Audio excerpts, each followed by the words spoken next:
Tu ne taris jamais, tu ne taris jamais. Encore une fois, tu es l'eau de la vie, intarissable torrent. Tu ne taris jamais, tu ne taris jamais. Encore une fois, tu es l'eau de la vie, intarissable torrent. Tu ne taris jamais, non, tu ne taris jamais. Encore une fois, tu es l'eau de la vie, l'eau qui désaltère, c'est toi. L'eau qui lave également, c'est toi. Tu ne taris jamais, non, tu ne taris jamais. Oui, tu es l'eau de la vie, intarissable torrent.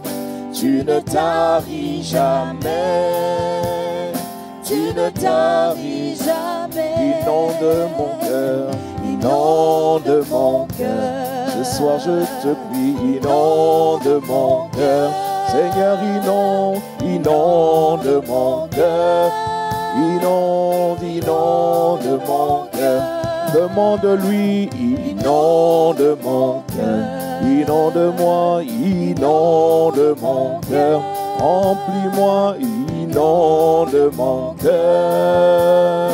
Inonde mon cœur. Seigneur, inonde mon cœur.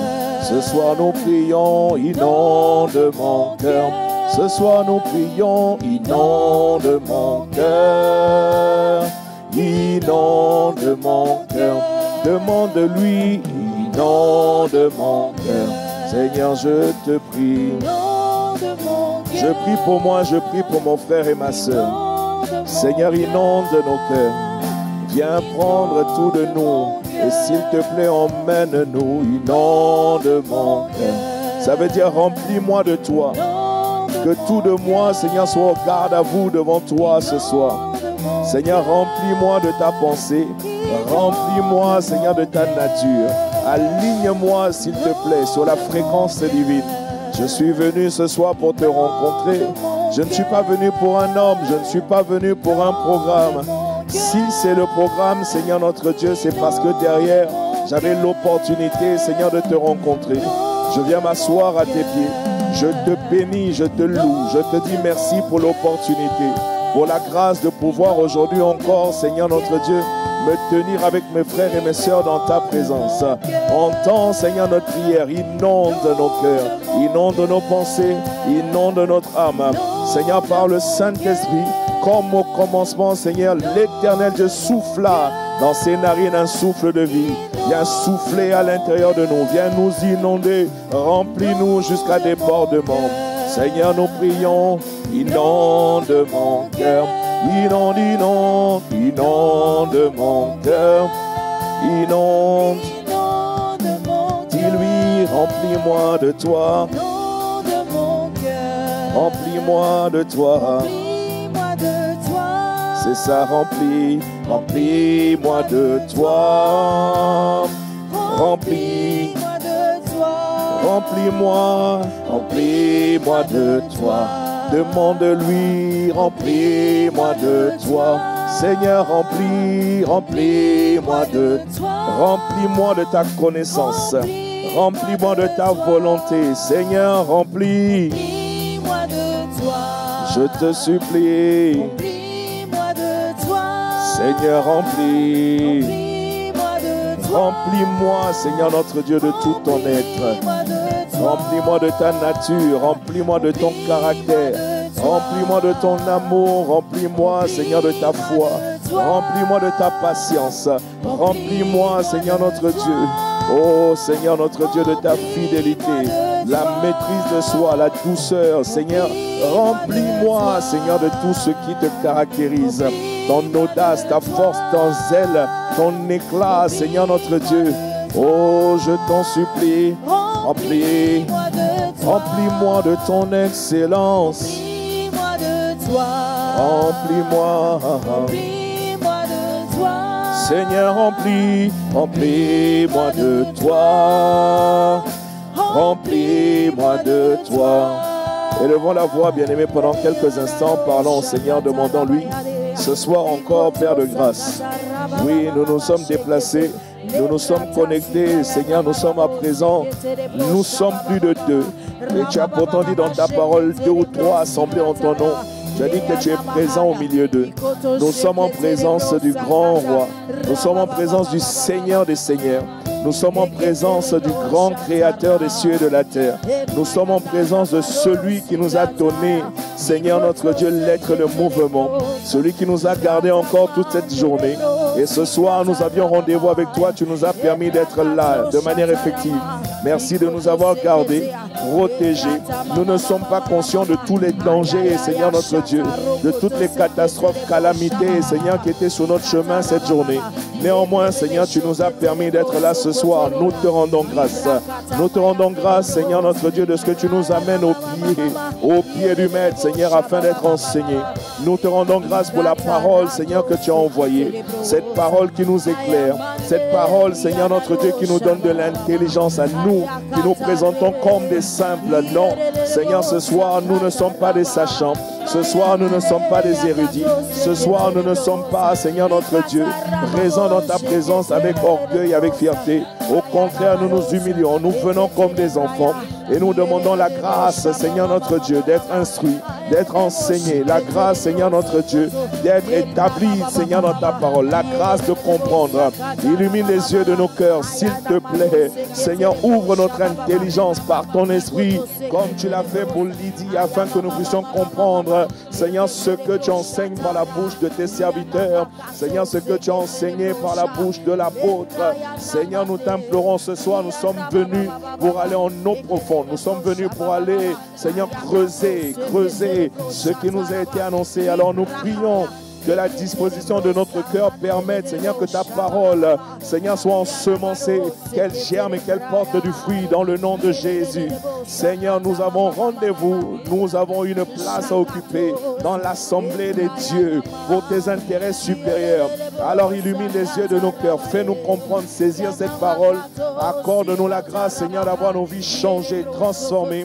Seigneur, que notre manière d'aborder la prière soit révolutionnée au nom puissant de Christ Jésus. Parce qu'il est écrit dans ta parole, Seigneur, que les cieux sont les cieux de l'Éternel. Il a donné la terre au Fils de l'homme. Seigneur, nous sommes là. Nous voulons, Seigneur, être les instruments, les voix, les porte-paroles, les prophètes par lesquels, Seigneur notre Dieu, tu emmènes à manifestation tes desseins sur la terre des hommes. Tu emmènes à manifestation ta volonté dans les sphères, Seigneur, où tu nous as positionnés. La sphère, Seigneur, de notre famille. La sphère, Seigneur, notre Dieu. Seigneur, notre environnement proche. Peut-être au travail, Seigneur, dans le quartier. Une zone, Seigneur, géographique. Une région, un pays. Selon, Seigneur, la grâce que tu as préparée pour chacun d'entre nous. Mais ne nous laisse pas ordinaires. Ne nous laisse pas, Seigneur, insignifiants. Ne nous laisse pas banal. Ce n'est pas pour cela que tu as racheté par ton sang, Jésus, Seigneur, cette humanité qui avait été déchue. Nous t'implorons et nous te supplions. Il faut élever la voix, bien-aimé. Il faut demander la grâce de Dieu. Il faut que nous puissions comprendre cette parole. Que cette parole produise la transformation. Oui, disons-lui, nous ne sommes pas venus pour l'information. Nous sommes venus, Seigneur, pour la transformation. Alors aide-nous, aide-nous, aide-nous, aide-nous. Nous avons besoin de savoir quelle est, Seigneur, l'espérance qui s'attache à notre appel. Nous avons besoin d'appréhender, Seigneur, la puissance méga explosive, Seigneur, notre Dieu, que tu as mise en nous par le Saint-Esprit. Abba, Père, ne nous laisse pas ignorants, ne nous laisse pas, Seigneur, séduits, ne nous laisse pas emporter, Seigneur, par les ruses du diable. Ne nous laisse pas passer à côté. Ne nous laisse pas, Seigneur, notre Dieu, échouer notre mission d'ambassadeur sur la terre des hommes. Ne nous laisse pas échouer notre mission d'intercesseur sur la terre des hommes. Nous t'implorons et nous te supplions. Il n'y a pas de favori. Tu appelles, Seigneur, chacun d'entre nous à ce rang. Tu as une place, Seigneur, nous le croyons, pour chacun d'entre nous. Jésus a payé le prix pour cela. Il est venu nous racheter et il reviendra, Seigneur, notre Dieu, pour nous prendre avec lui. Oh Dieu, illumine les yeux de nos cœurs. Nous t'implorons et nous te supplions. Abba Père, oh Dieu, dans le nom de Jésus, le Christ. Pour ce soir, en tout cas, Seigneur, fais-nous grâce. Emmène-nous là où tu veux nous amener. Progressivement, Seigneur, à ton rythme. Seigneur, tout de toi, rien de nous. Rien de la volonté de l'homme. Nous te le demandons au nom de Jésus. Avec action de grâce. Quelqu'un dit Amen. Acclame le Seigneur, alléluia. J'ai dit acclame Dieu. Alléluia. Si ce n'est pas fait, salue encore ton voisin. Bienvenue à ceux qui sont connectés dans les églises. En la mer, à Évreux et puis à vous qui êtes au Havre également. Merci de nous présenter une image, ce serait une bonne chose. Alléluia. Gloire à Dieu. Veuillez prendre place s'il vous plaît. Bienvenue. Ce soir, ça faisait un bon moment que nous n'avions pas pu nous retrouver dans cette configuration. Donc béni soit le Seigneur qui a permis aujourd'hui. Amen. Voilà. Toujours, si tu veux acclamer, c'est Dieu que tu acclames. Donc acclame Dieu, ne laisse vraiment personne t'intimider. Alléluia. Gloire à Dieu. Nous voulons ce soir ensemble creuser, ensemble aller en profondeur par rapport à cette parole qui nous a été annoncée de la part de Dieu au travers de la bouche de son serviteur. Je recommande fortement à ceux d'entre vous, peut-être que vous ne l'avez pas encore fait, je vous recommande fortement d'écouter, de réécouter à nouveau l'enseignement. Nous allons travailler, bien-aimés, sur le message qui a été donné, pas le dimanche dernier, pas dimanche là, mais le dimanche d'avant, qui est « Occupe ta place dans l'assemblée des dieux ». Alléluia. Occupe ta place dans l'assemblée des dieux. Dans l'assemblée des divinités, c'est une autre manière donc de le dire. Mais chacun d'entre nous, par la grâce de Dieu, nous avons une place à occuper. Amen. Il ne faudrait pas que cette place soit laissée vacante. Alors, l'objectif ici n'est pas de redonner l'enseignement, c'est-à-dire textuellement. C'est pour ça que je vous invite vraiment simplement à aller sur notre chaîne ICC TV, la chaîne principale de nos églises Impact Centre Chrétien. Et d'ailleurs, vous devez prendre pour habitude d'aller régulièrement. Ce n'est pas la première fois que je le dis. Nous avons une chaîne principale ICC TV sur YouTube. Nous avons même une application spéciale ICC qui s'appelle Smart ICC. Voilà, que vous soyez sur Android ou bien même sur Apple, vous allez donc sur les plateformes de téléchargement. Vous pouvez télécharger une application qui s'appelle Smart ICC. Sur Smart ICC, vous avez tous les enseignements, tous les temps d'adoration, vous avez tout là-bas. Il est très, très, très important, bien-aimé, pour nous d'être constamment baignés dans la parole. La Bible dit qu'ils persévéraient tous ensemble d'un commun accord. Ils persévéraient dans 4 choses, ce qu'on appelle, bien-aimé, les 4 fondements, les 4 briques fondements de l'Église. Premièrement, dans l'enseignement des apôtres. Alléluia. Dans les prières, dans la fraction du pain et dans la communion fraternelle. Ces 4 éléments sont indispensables. Aucune vie chrétienne n'est équilibrée sans ces 4 éléments-là. Quelqu'un me suit, dit Amen. L'enseignement des apôtres est essentiel. Amen. Et vous n'êtes pas sans savoir qu'on a toujours dit ici que nous ne sommes que des amplificateurs locaux. C'est-à-dire nous sommes comme des relais. Nous ne disons jamais autre chose que les apôtres ont dit. Alléluia. Donc si tu m'entends prêcher, si tu m'entends parler, je vais juste prendre un aspect de ce qui a déjà été dit. Pourquoi? Parce que c'est comme ça que Dieu, c'est comme ça que Dieu fonctionne. Jésus a dit, je bâtirai mon église. Ce n'est pas l'église de quelqu'un, c'est son église à lui. Et l'église fonctionne comme il veut que l'église fonctionne. Si tu me suis, dis un bon amen. Et donc, tu dois pouvoir aller sur la chaîne principale, ICC TV, et tu dois aussi, si tu le souhaites, aller sur la chaîne locale, ICC TV Normandie cette fois-ci, où là encore, tu vas retrouver donc, tout ce qui se fait localement. Prenons pour culture, aller au lieu d'aller sur des chaînes Zumba TV ou je ne sais pas quoi, là, Bisounours TV, je ne sais pas, un truc. Alléluia. Si quelqu'un me suit, dit un bon amen. Alléluia. Donc, on va aller vraiment point par point. Allons en eau profonde, c'est une plateforme d'études bibliques. Amen. L'étude biblique, ce n'est pas l'enseignement en tant que tel, ce n'est pas la prédication. On a eu la prédication, en tout cas l'enseignement le dimanche. L'étude biblique, c'est en fait une autre forme d'apprentissage, si je puis dire, où là on se pose et on prend le temps vraiment. Là pour le coup, c'est bien que tu aies ta Bible. Veuillez venir, s'il vous plaît, à Allons en eau profonde avec vos Bibles. Amen.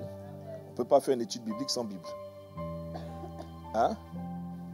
On ne peut pas faire une étude biblique sans Bible. Veuillez, s'il vous plaît, venir avec de quoi noter. Parce que ce sont ces choses-là qui vous permettront, par la grâce de Dieu, en tout cas, de tirer l'essentiel, le maximum. Alléluia. Est-ce que je peux commencer? Est-ce que je peux commencer? Alors, en eau profonde, c'est aussi une plateforme. Donc, j'ai dit d'études bibliques, de prière aussi, selon la thématique. Et nous sommes vraiment dans une phase où il nous faut beaucoup prier. C'est une plateforme d'échange. Ça veut dire quoi? Ça veut dire que ici, contrairement au dimanche, je ne vais pas faire un monologue. En tout cas, pas tout le temps. L'objectif, c'est aussi d'avoir ce qu'on appelle un échange interactif. Ça veut dire quoi? Ça veut dire que vous pourrez intervenir, soit pour poser une question, soit pour demander une précision, qu'on approfondisse un point, pour apporter un témoignage, pourquoi pas? Parce que finalement, nous avons fait le culte ce dimanche et nous sommes déjà mercredi. Entre dimanche et mercredi, aujourd'hui, il s'en est déjà passé des choses normalement. Et je bénis Dieu, j'ai déjà au moins 2 témoignages de personnes qui ont compris de quoi il s'agit, qui ont commencé à aller prier pour les gens autour d'eux, ont commencé par soutenir. C'est de ça qu'il s'agit. Alléluia. Voilà, gloire à Dieu. Et c'est également une plateforme, dernier élément. Ce n'est pas exhaustif. C'est-à-dire on est là en famille, on s'assoit. Et donc c'est aussi une plateforme par la grâce de Dieu, en tout cas d'édification. Alléluia. Amen. Aujourd'hui, j'ai, par la grâce de Dieu, l'ambition vraiment de parler de 2 points. Donc, sur l'enseignement, sur l'enseignement qui nous a été donné. Donc, occupe ta place, encore une fois, dans l'assemblée des dieux ou dans l'assemblée des divinités. Si tu as bien remarqué, on parle des dieux avec un petit d. Voilà, l'assemblée des dieux, mais avec un petit d. Pas dans l'assemblée des dieux avec un grand D. Alors, je vais, avant d'aller plus loin, je vais peut-être repartir d'abord sur ce que l'apôtre Yves nous a partagé. Amen. Lorsqu'il est venu faire donc notamment le séminaire sur la vie de sacrifice. Et une des choses fondamentales dont il nous parlait, c'est qu'en fait, il y a ce qu'on appelle des divinités. Amen. En fait, les divinités, ce sont des dieux. Amen.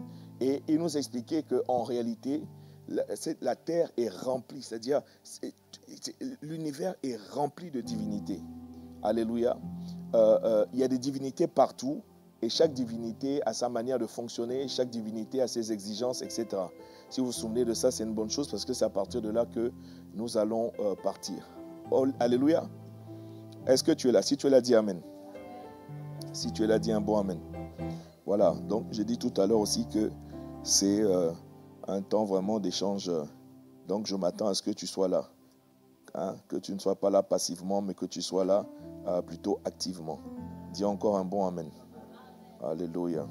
Donc, alors, ce soir, on va parler de 2 points et puis on verra selon que le Seigneur nous conduira. Le but étant d'asseoir, amen.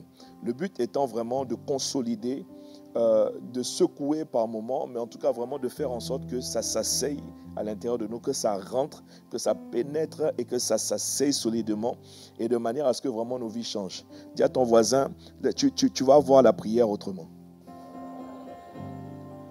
La prière ne sera plus un boulet pour toi. La prière va devenir une nécessité. Tu es en train de parler à ton voisin. La prière va devenir une nécessité. Combien d'entre vous, si on vient vous annoncer du jour au lendemain qu'il y a, par exemple, je ne sais pas moi, au Conseil des ministres, pour une raison ou pour une autre, au Conseil des ministres dans un pays, prenons la France par exemple, on vient vous annoncer, on vous envoie un message, un mail, un texto, ou bien on vous appelle carrément pour dire, mais tu es où là? On t'attend, le Conseil des ministres va commencer. Bon, je vais parler ici. Je vais parler, there's power here. There's power here. Je vais parler ici parce qu'ils sont en train de dormir. Donc, on vous appelle en début d'après-midi comme ça pour dire à 16h, on commence le Conseil des ministres. Il y a une place qui a été réservée pour toi. Il y a une place qui a été préparée pour toi. Combien d'entre vous irez? Non, c'est-à-dire que je sais que tu vas te poser la question. Moi, oui, on dit non, on ne s'est pas trompé de numéro. C'est vous. La question, c'est est-ce que tu vas aller? C'est-à-dire quand tu vas dépasser tous les doutes, quand tu vas dépasser vraiment tout ça, pourquoi moi, etc. La question c'est est-ce que tu vas aller? Hein? Donc ça vous intéresse d'être à des endroits comme ça? Hein? Donc ça vous intéresse d'être dans des endroits où on prend des décisions, où on bouge les lignes, on change la face des choses. Waouh! Donc c'est que vous êtes les bonnes personnes. Quelqu'un dit un bon amen. Alléluia. Je ne suis pas surpris parce que c'est quelque chose, j'ai failli dire, qui est inné en nous les êtres humains. C'est comme ça que Dieu nous a fait. Alléluia. Est-ce que je peux commencer? Alors, les 2 points dont je vais parler aujourd'hui, il faut que nous puissions retourner. Je vais parler de 2 points. Je vais parler de la création de Dieu dans un premier temps. Nous allons ensemble retourner dans le récit de la création pour recomprendre un certain nombre de choses. Amen. Donc, mon premier point, ça va être la création de Dieu. Et le deuxième point, ça va être l'homme-Dieu. Est-ce que quelqu'un me suit? J'ai dit l'homme-Dieu. Alléluia. Alors, ICC c'est qui? Hein? ICC, c'est l'écran? Ah, ça, c'est vous. D'accord. Ensuite, il y a ICC Évreux. Il y a Evelyne Ba. Il y a ICC Quand la mer. Mais on ne peut pas les voir là. C'est pas possible de voir. Anyway. Gloire à Dieu. Donc, je veux m'assurer que, en fait, tout est bon avant de commencer. C'est pour ça. Alléluia. Donc, la création de Dieu. On va commencer par le premier point. Je vais aller vraiment posément, pas à pas. L'idée pour nous, c'est vraiment de comprendre tout le contexte et le pourtour qui va nous permettre vraiment, vraiment de pouvoir occuper cette place qui nous a été réservée. C'est notre place, chacun d'entre nous. Amen. Donc, Genèse chapitre 1 au verset 1. Genèse chapitre 1, le tout premier verset de la Bible. Genèse chapitre 1 au verset 1. Genèse, c'est le premier livre de la Bible. Ça veut dire origine, ça veut dire commencement. Et le premier chapitre, le premier verset. Gloire à Dieu. Est-ce que vous y êtes? Je ne sais pas si vous allez l'afficher ou pas, mais comme je dis, c'est une étude biblique, donc c'est bon que nous puissions avoir nos Bibles et que nous puissions regarder par nous-mêmes. Oh, ok. Genèse chapitre 1, verset 1, je lis dans la version Louis II classique. Il est écrit « Au commencement », amen, au tout départ. Au commencement, Dieu, grand D, créa les cieux et la terre. Alléluia. Au commencement, au départ, à l'origine, Dieu, celui qu'on appelle le grand D, amen, créa les cieux et la terre. Quelqu'un me suit, dit un bon amen. À ce stade-là, quelqu'un se demande, oui, mais bon, ça on le sait. Ouais. Mais il y a des choses que nous devons comprendre ici. Alléluia. Donc, au départ, notre Dieu, celui que nous appelons notre Père, a créé 2 éléments, 2 espaces, 2 environnements, 2 juridictions, et je suis progressivement en train d'introduire un vocabulaire qui est spécifique. J'ai dit quoi? Juridiction. Ok? Le premier a été appelé les cieux, et le deuxième a été appelé la terre. Alléluia. Est-ce que quelqu'un me suit? Commençons par les cieux. Mon frère, c'est un terme qui est pluriel.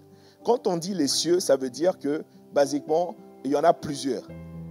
Est-ce que quelqu'un me suit? Les cieux, alors, ici, c'est un terme grec. Pas grec, pardon. C'est un terme hébreu. On est dans l'Ancien Testament, on ne parle pas encore le grec ici. C'est un terme hébraïque, shamaïm. Quelqu'un me suit? Shamaïm, c'est un terme qui veut dire... Dans shamaïm, vous avez en réalité... il faut qu'on aille doucement. Dans shamaïm, vous avez les cieux visibles. C'est-à-dire ce que nous, on voit. C'est-à-dire quand vous sortez, bon là, il fait nuit. Mais même quand il fait nuit, vous voyez les étoiles dans le ciel. C'est-à-dire ce qui est perceptible de l'être humain, ça s'appelle le ciel, n'est-ce pas? C'est une première dimension. Shamaïm. Mais Shamaïm retourne également la notion de ce qu'on appelle les cieux au sens la demeure de Dieu. Ça veut dire là où Dieu habite. Là où Dieu, en fait le trône de Dieu, enfin voilà tout ce que vous voulez, mais en fait là où Dieu lui-même est. Et pour cela, on va prendre un premier texte parallèle pour bien le comprendre. 2 Corinthiens 12. 2 Corinthiens 12, verset 2 jusqu'au verset 4. 2 Corinthiens 12, verset 2, verset 4. Donc ici, c'est l'apôtre Paul donc, qui relate ceci. Je connais un homme en Christ. Amen. On reviendra sur pourquoi est-ce qu'il a dit un homme en Christ. Il n'a pas juste dit un homme. Quelqu'un me suit ou pas? Voilà pourquoi tout à l'heure, si le temps le permet, je te parlerai du deuxième point qui est l'homme Dieu. Je connais un homme en Christ. Amen. Qui fut, il y a 14 ans, ravi jusqu'au 3e ciel. What a choc. Jusqu'où? Jusqu'où? Jusqu'au 3e ciel. Il nous parle d'un 3e ciel. Alléluia. Alors, si ce fut dans son corps, je ne sais. Si ce fut hors de son corps, je ne sais. Dieu le sait. C'est-à-dire, j'ai été emmené. Bon, il dit je, mais en fait, bon, il parle de lui, mais enfin, bon, bref. Il parle d'un homme qui a été emmené dans un endroit qu'il appelle le 3e ciel. Et quand il est arrivé là-bas, en fait, il ne savait plus exactement s'il était dans son corps ou hors de son corps. Est-ce que quelqu'un me suit? C'est ce qu'il est en train d'expliquer. Donc, quand il dit 3e ciel, ça veut dire qu'il y en a un deuxième. Et ça, c'est de la logique. On peut pas, c'est-à-dire, on ne peut pas commencer directement. Vous construisez une maison directement au 3e étage. Il n'y a pas de premier étage, il n'y a pas de 2e étage. C'est quelle maison ça? Si vous avez construit un 3e étage, c'est qu'il y a un 2e étage. On ne passe pas du 1er étage au 3e étage directement. C'est-à-dire, même si tu as un ascenseur, l'ascenseur, peut-être, il ne va pas s'arrêter au 2e étage. Il va traverser. Il y a bel et bien un 2e étage. Et il y en a un premier aussi. Est-ce qu'on se comprend? C'est ça mon point. Quand il parle de 3e ciel, ça veut dire qu'il y en a au moins un 2e et il y en a au moins un premier. C'est dans l'expression des hommes, dans le langage courant, qu'on vous parle de 7e ciel. Nulle part dans la Bible, on ne parle de 7e ciel. Nulle part. Ça n'existe nulle part. Et souvent, quand on vous parle de 7e ciel, c'est dans un contexte bizarre. Hein? C'est dans un contexte très bizarre. On ne va pas parler de ça ici. Mais ma Bible s'arrête au 3e ciel. La demeure de Dieu. Amen. Est-ce que vous suivez? Est-ce que vous suivez? Ensuite, il dit au verset 3, et je sais que cet homme, si ce fut dans son corps ou sans son corps, je ne sais, Dieu le sait, fut enlevé dans le paradis. C'est ça qui m'intéresse. Il dit, c'est dans le paradis qu'il a été envoyé. Donc, tout le monde ici sait que quand on parle de paradis, en fait, c'est là où tout le monde veut aller. Oh, le paradis, c'est la demeure de Dieu. Donc, le 3e ciel dont il parle, c'est là où Dieu se tient. C'est la présence de Dieu, c'est la demeure de Dieu. C'est encore le trône de Dieu. Est-ce que quelqu'un me suit? Il n'y a pas de 4e, il n'y a pas de 5e, 6e jusqu'à 7e. En tout cas, moi, la Bible que je lis, je n'ai pas vu ça.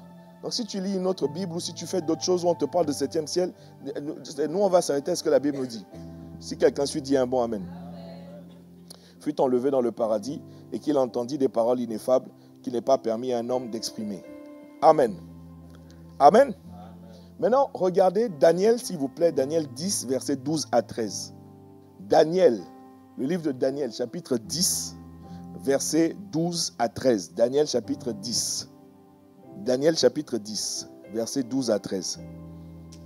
Il me dit, Daniel, ne crains rien, car dès le premier jour où tu as eu à cœur de comprendre et de t'humilier devant ton Dieu, tes paroles ont été entendues et c'est à cause de tes paroles que je viens. Bon, il faut relire. La plupart d'entre nous, nous connaissons voilà, ce texte-là. C'est l'ange qui est apparu donc, à Daniel. Une fois que Daniel s'est tenu en prière pendant 21 jours. Et quand l'ange est arrivé, l'ange lui a expliqué en réalité que, en fait, depuis que tu t'es mis à prier, dès que tu as commencé à parler, tes paroles ont été entendues. Et moi, j'ai été envoyé pour venir t'apporter la réponse. Sauf qu'il s'est passé quelque chose. Pourquoi ça a duré 21 jours? C'est parce que moi, j'ai été bloqué pendant 21 jours. Est-ce que quelqu'un comprend? En réalité, ça m'a fait comprendre que Daniel n'avait pas l'intention de faire 21. Ce qu'on appelle 21 jours de jeûne, ce n'était pas l'objectif de Daniel. C'est juste que Daniel s'est tenu dans une posture, comme on dit, jusqu'à ce que. Est-ce que quelqu'un me comprend? C'est-à-dire, il a prié, il a continué à prier jusqu'à ce que quelque chose se passe. C'est juste que ça a duré 21 jours. Donc, laissez-moi poursuivre Ok, donc je reprends. Il me dit, Daniel, ne crains rien, car dès le premier jour où tu as eu à cœur de comprendre et de t'humilier devant ton Dieu, tes paroles ont été entendues et c'est à cause de tes paroles que je viens. Maintenant, il va expliquer. Verset 13, il explique. Le chef du royaume de Perse m'a résisté 21 jours. Daniel dit, oh, donc moi depuis 21 jours, je suis en train de prier. Et donc ça veut dire quoi? Donc ça fait 21 jours qu'il y a un chef du royaume de Perse qui t'a résisté. Est-ce que quelqu'un comprend? Alléluia. Mais voici, je continue, mais voici Michael, l'un des principaux chefs. Il faut remarquer ici qu'il a dit, regardez bien, il dit le chef du royaume de Perse. Et ensuite, il vous parle de Michael, l'un des principaux chefs. On reviendra sur ces éléments après. S'il vous plaît, il faudra réécouter vraiment l'enseignement de l'apôtre. Parce que je n'aurai pas le temps de tout redire ici. C'est le même terme qui est employé. Il dit, il y a un chef qu'on appelle du royaume de Perse qui a résisté à moi. Il a fallu qu'un des principaux chefs vienne me secourir. Est-ce qu'on se comprend? Et ce chef-là est venu parce que j'ai prié. Ça va? Est-ce que ça va? Est-ce que ça va? Écoutez, ça nous fait déjà comprendre que c'est un ange, c'est un ange qui parle à Daniel. Il lui fait comprendre que, c'est-à-dire, il y a eu quelqu'un de plus gradé que moi qui a bloqué mon passage. Quelqu'un me suit? Mais sauf que c'était un chef. Mais sauf qu'il fallait que, parmi les chefs, il y a des principaux. Il fallait qu'un des principaux chefs arrive pour que moi je puisse passer. Est-ce qu'on se comprend? Est-ce qu'on se comprend? Mon frère, le monde spirituel, c'est un monde de hiérarchie, tout est gradé. Tout est gradé. Alléluia. Alléluia. Est venu à mon secours et je suis demeuré là auprès des rois de Perse. Et ensuite, il te parle des rois de Perse. C'est-à-dire, il y a un chef du royaume et dans le royaume, il y a des rois. Bon, on va aller doucement. Quel est mon point ici? Les anges, c'est-à-dire, l'ange qui est apparu, par exemple, à Marie, l'apôtre en parle aussi dans l'enseignement. Il dit, je suis Gabriel, je me tiens dans la présence de Dieu. Quelqu'un me suit? Il y a des anges qui se tiennent dans la présence de Dieu. En réalité, ici, on ne sait pas s'il s'agit de Gabriel ou pas. On ne sait pas, c'est pas spécifique, c'est pas spécifié.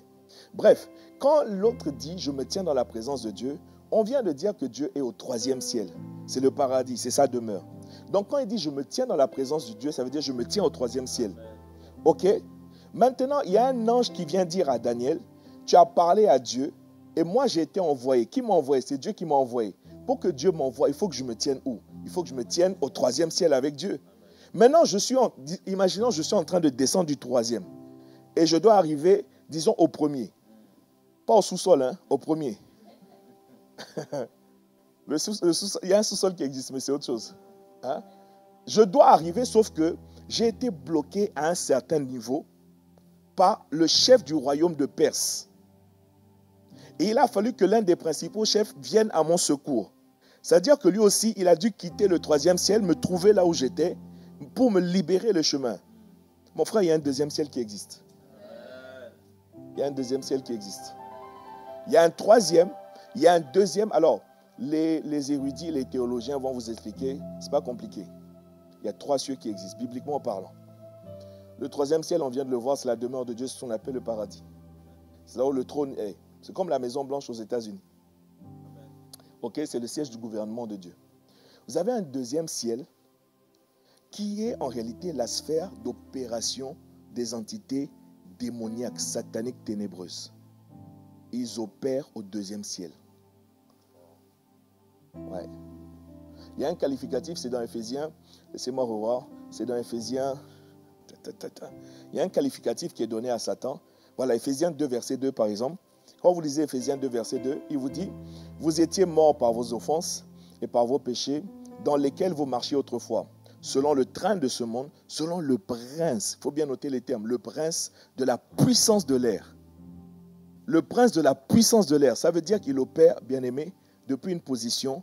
Le prince de la puissance de l'air, ça veut dire, en fait, c'est pas compliqué. L'air se trouve où? Ça va? La base d'opération. On l'appelle le prince de la puissance de l'air. Plus tard, on verra qu'il travaille partout, partout, partout. C'est pour ça que vous allez entendre parler des esprits de montagne, des esprits de forêt, etc. Mais leur base, c'est-à-dire headquarters, quelqu'un me suit, c'est-à-dire leur quartier général, voilà, c'est ça, merci. Leur quartier général, leur QG, voilà, merci. Leur QG, c'est ce qu'on appelle le deuxième ciel. Voilà pourquoi en réalité, quand tu pries, des fois tu as l'impression que ta prière ne monte pas, parce qu'elle est bloquée à un certain niveau. Elle est bloquée à un certain niveau. Donc, nous allons apprendre à prier, bien-aimés, de manière à ce que nos prières, c'est-à-dire, sont comme des missiles qui traversent le deuxième ciel. Qui traversent le deuxième ciel. Alléluia. Il faut de la puissance pour ça. On ne peut pas prier des prières choubi-choubi comme dit l'autre et puis espérer que, hein, mais non. Dis à ton voisin, mais non. On a quitté les choubi-choubi depuis longtemps. Miséricorde. Alléluia.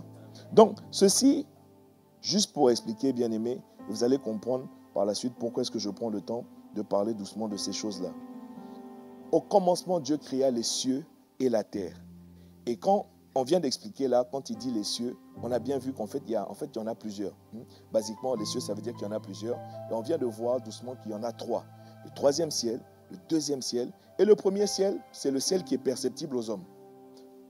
Sors, même comme j'ai dit la nuit, tu vas regarder, tu lèves les yeux, tu vas voir, donc il y a des étoiles, c'est la nuit, c'est vrai. Demain, tu vas voir, ça sera un peu plus éclairé. Tu vas voir le soleil, etc. C'est le ciel qui est perceptible aux hommes. Quelqu'un me suit? Est-ce que quelqu'un me suit? Ça va jusque-là? Est-ce que ça va jusque-là? Ensuite, il dit, il créa la terre. Donc, au commencement, Dieu créa les cieux et la terre. Il créa, les cieux et la terre. Alors, ici, Eretz pour la terre. L'équivalent, donc tout à l'heure on a vu le terme Shamaïm, la terre, ici c'est Eretz, qui a deux sens. Le premier sens c'est simple, c'est la terre au sens le sol, le sol, la surface de la terre, par opposition justement aux cieux. Amen. Et il y a aussi un deuxième sens à Eretz, et ça aussi c'est important. Eretz c'est aussi, on parle ici d'un territoire, on parle ici d'une contrée, d'une région, on parle. J'ai utilisé tout à l'heure le terme de juridiction, Eretz. Ce n'est pas juste la terre au sens la terre des hommes. C'est-à-dire que sur la terre, il y a des territoires. Alléluia. Il y a des régions. Il y a des zones. Je ne sais pas si vous comprenez ce que je veux dire. Voilà, tout ça, c'est contenu dans le même terme Eretz. Alors, ciel et terre, ce que nous allons comprendre simplement, c'est que ce sont deux environnements que Dieu a créés, deux sphères d'influence aussi que Dieu a créées. Ciel et terre, c'est en même temps une expression ou une manière de parler pour dire l'invisible et le visible. Quand il dit ciel ou cieux, il est en train de parler de tout le monde invisible. Et quand il parle de terre, il est en train de parler de tout le monde visible. Est-ce que quelqu'un comprend? Est-ce que quelqu'un comprend? C'est une autre manière de dire ciel et terre, c'est l'invisible et le visible. Genèse chapitre 2, verset 1. On va progresser et on va se rendre compte que, en réalité, dans ces deux environnements-là, les cieux et la terre, l'invisible et le visible, en fait, il y a des êtres qui habitent dans ces deux environnements-là. Sauf que, ce que nous devons savoir, c'est que, en réalité, Genèse chapitre 1 au verset 1 nous dit au commencement, Dieu créa les cieux et la terre. Genèse chapitre 1 verset 2, à partir de Genèse chapitre 1 verset 2, c'est le récit de la création de tout ce qui est terrestre. La Bible ne nous parle pas du récit de la création de tout ce qui est céleste. Est-ce qu'on se comprend? Je ne sais pas si on se comprend. Ici, il y a un mystère. Il y a un blackout. On ne lit pas la Bible, tu sautes d'un verset à l'autre. Non, ce n'est pas comme ça. On ne sait pas combien de temps se sont passés entre Genèse 1, verset 1 et Genèse 1, verset 2. On ne sait pas. Et d'ailleurs, même si tu lis bien, si tu étudies, il est écrit dans le verset 2, la terre était informe et vide. C'est faux. C'est la terre est devenue. C'est la terre est devenue informe et vide. Au commencement. Le commencement de Genèse 1, verset 1, ce n'était pas comme ça la terre. On dirait que... Vous êtes là, vous êtes rentrés chez vous. Vous réfléchissez? Vous réfléchissez? Bon, on est là pour se poser. Donc si je vais vite aussi, il faut me le dire. Si la terre est devenue informe et vide. La terre est devenue. Tohubohu. Donc si la terre est devenue, ça veut simplement dire que ce n'était pas comme ça. Alléluia. Donc quel est mon point? Si vous prenez Genèse chapitre 2, j'ai cité Genèse chapitre 2 je crois. Genèse chapitre 2 verset 1. Ainsi furent achevés les cieux et la terre, n'est-ce pas? Et toute leur armée. Toute leur armée. Toute leur armée. Quand il parle d'armée, il parle simplement de ce qui peuple la terre et ce qui peuple les cieux. Donc il y a les cieux et la terre, l'invisible et le visible. Une autre manière de le dire, c'est le céleste et le terrestre. Vous suivez? Donc, il y a des êtres qui peuplent l'invisible. Il y a des êtres qui peuplent le visible. Il n'y a pas que les hommes. Il y a les animaux, il y a les végétaux. C'est tout ce qui est décrit à partir de Genèse chapitre 1 verset 2. Quelqu'un me suit ou pas? Ce qui est dans le céleste, ce n'est que plus tard, par les révélations de l'apôtre Paul, c'est là où on parle des trônes, des dignités, voilà, des autorités, tout ça là. C'est-à-dire que Genèse n'en a pas parlé du tout. Et Colossiens nous dit que tout a été créé par lui et pour lui. Les visibles comme les invisibles. C'est-à-dire que par complément et par révélation, ce n'est que beaucoup plus tard que par... C'est-à-dire la révélation a été complétée pour qu'on comprenne qu'en fait, il y a des choses invisibles qui existent. Il y a des êtres qui sont invisibles. L'apôtre disait qu'il y a des esprits, tout est spirituel. Quelqu'un me dit un bon amen. Sauf qu'il y a des esprits qui ont un corps. Ils habitent sur la terre et puis il y a des esprits qui n'ont pas de corps. Ils ont une influence sur la terre, c'est vrai, mais ils n'opèrent pas en réalité, c'est-à-dire leur base n'est pas la terre. Il faut le comprendre. Ok, si ça va, je peux progresser. Colossiens chapitre 1 verset 16, c'est ce que j'ai cité rapidement tout à l'heure. Car en lui ont été créées toutes choses qui sont dans les cieux et sur la terre. Vous vous imaginez? En lui ont été créées toutes choses. Et en réalité, c'est lui second qui a mis toutes choses. Le texte dit littéralement, en lui ont été créés tout ce qui est dans les cieux et sur la terre. Parce que si tu laisses sur chose, tu vas dire que, voilà quoi, on parle des êtres ici, on parle des êtres. Un être humain n'est pas une chose. Comment tu dis à ton voisin, tu n'es pas une chose quand même. Tu n'es pas une chose, ne deviens pas la chose de quelqu'un. Faut dire ça à ton voisin. Ne deviens pas la chose de quelqu'un. Miséricorde. Alléluia. Car en lui ont été créées toutes les choses. Donc on accepte vraiment, voilà, toutes les choses qui sont dans les cieux et sur la terre. Ouais, non, les visibles et les invisibles. Et après, donc, il dit trône, dignité, domination, autorité. Voilà. Ok, tout a été créé par lui et pour lui. Est-ce que ça va? Est-ce que ça va?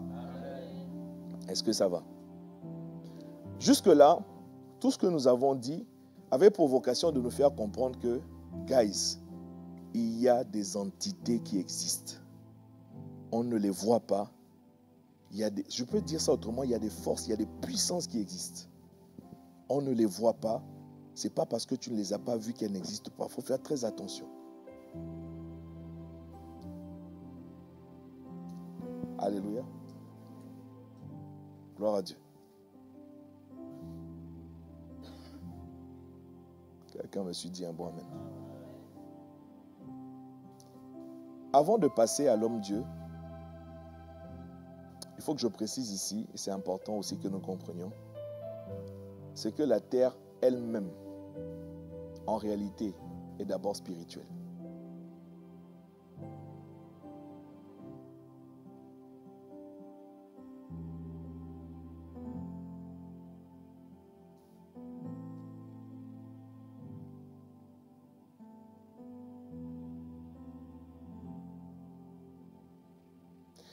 Les cieux et la terre, une autre manière de le dire, c'est l'immatériel et le matériel.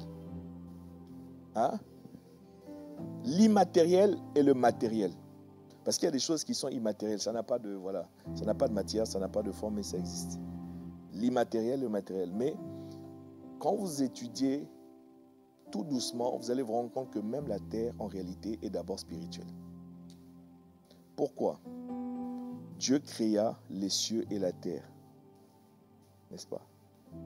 Et ensuite, à partir de Genèse chapitre 1, verset 2, la terre est devenue informe et vide, l'esprit de se mouvait à la surface des eaux. Puis Dieu dit, et Dieu va commencer à dire des choses.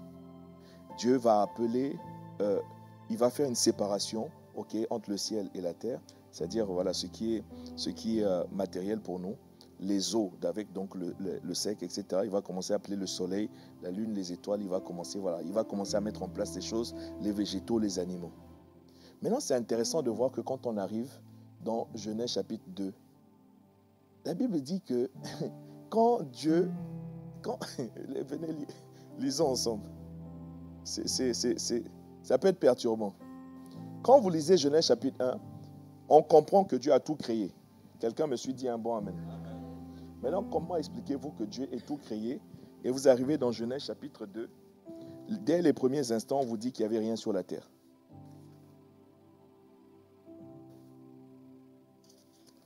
Hein? Dès les premiers instants, on vous dit qu'il n'y avait rien sur la terre. Même pas un homme. Est-ce que je peux lire? Genèse chapitre 2, verset. Ainsi furent achevés les cieux et la terre et toute leur armée. Dieu acheva au 7e jour son œuvre qu'il avait faite et il se reposa au 7e jour de toute son œuvre qu'il avait faite. Maintenant, verset 3. Dieu bénit le 7e jour et il le sanctifia parce qu'en ce jour, il se reposa de toute son œuvre qu'il avait créée en la faisant. C'est intéressant. De toute son œuvre qu'il avait créée en la faisant. Maintenant, s'il vous plaît, au verset 4. Voici les origines des cieux et de la terre. Toujours bien aimé ces deux environnements, les cieux et la terre. Voici les origines des cieux et de la terre quand ils furent créés. Quand ils furent créés. Lorsque l'Éternel Dieu fit une terre et des cieux, aucun arbuste des champs n'était encore sur la terre et aucune herbe des champs ne germait encore. Comment on nous a expliqué que Dieu a créé des arbres, des arbustes, des animaux et on vient nous dire maintenant qu'aucun de ces choses-là n'existait sur la terre? Pourquoi? Parce qu'il y a bien une mention très très très importante qui a été faite lorsque Dieu a créé. La création de Dieu, bien aimé, et le terme Dieu fit, on est dans la sphère purement spirituelle. On est dans la sphère purement spirituelle. Il n'y a rien de matériel ici. Donc quand on te dit que Dieu a créé les arbres, les animaux, il les a créés spirituellement parlant. Il faut toujours prendre l'image d'un architecte. Mon frère, est-ce que tu sais qu'avant de faire quoi que ce soit, tu le conceptualises d'abord dans ton esprit? Tu as des idées d'abord dans ton esprit avant de faire quoi que ce soit. Oui. Est-ce qu'on peut avoir un micro là, s'il vous plaît? Vous posez des questions, il ne faut pas hésiter comme ça, que je n'aille pas trop loin avant que... Merci, Pasteur Lucas. Alors, j'ai une question, mais avant, je voudrais juste rebondir sur ce que vous avez dit. Parce que quand vous dites qu'il y a des animaux, ou il y a des arbustes et tout, ou il y a une terre simplement spirituelle, comment dire ça? Je ne veux pas l'imaginer en fait. Je veux savoir, comment dire ça? Est-ce que c'est spirituellement palpable? Genre, il existe. C'est-à-dire que, comme le serviteur d'Élisée, si on nous ouvre les yeux, on voit qu'il y a des animaux, il y a des arbres et tout qui existent. C'est pas juste une perception de... Parce que si Est-ce on que me dit... la régie, vous pouvez m'aider? Trouvez-moi, il y a un passage biblique qui dit que si Dieu nous ouvrait les yeux, aucun de nous ne pourrait vivre sur la terre. C'est-à-dire là, actuellement, si Dieu t'ouvre les yeux, tu vas voir beaucoup de choses. Tu vas voir des êtres spirituels. Tu vas voir des anges. Il y en a plein dans la salle. Il y en a beaucoup. Tu risques aussi de voir certains démons opiniâtres, des kamikazes. C'est-à-dire, eux, ils n'ont pas eu peur de venir malgré tout. Mais pourquoi est-ce qu'ils n'ont pas eu peur de venir malgré tout? Parce qu'ils sont attachés, associés à quelqu'un dont la vie n'est pas claire. Je te le dis. Mais la Bible dit que si Dieu nous ouvre les yeux, c'est-à-dire on va voir des choses tellement horribles qu'on ne pourrait pas rester sur la terre. C'est écrit quelque part. S'il le trouve, on va l'afficher. Oui, donc tu as raison. C'est-à-dire que, tu sais, ce n'est pas une histoire d'imaginer ou bien de quoi que ce soit. Voici comment nous nous sommes faits, nous les êtres humains. Regardez la chose suivante. Si je vous dis pomme tout de suite, tout le monde a vu une pomme dans sa tête. Oui ou non? Et pourtant, dans ma tête, il n'y a pas de pomme qui existe. Je ne sais pas si on se comprend. Tu vois à peu près? C'est ça. Le temps que le bien-aimé trouve. S'il trouve, on va en reparler tout à l'heure. Non, c'est ta question importante. Il faut vraiment que nous puissions réaliser qu'il y a des êtres qui existent. Et le récit de la création est, dans un premier temps, au niveau spirituel. C'est un concept de Dieu. Quelqu'un me suit? Quelqu'un me suit ou pas? Et vous allez voir dans la suite de Genèse 2 que c'est après que Dieu va maintenant, il y a un autre verbe qui va être utilisé, format.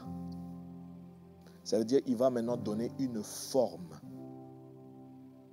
Faisons, c'est je prends une décision.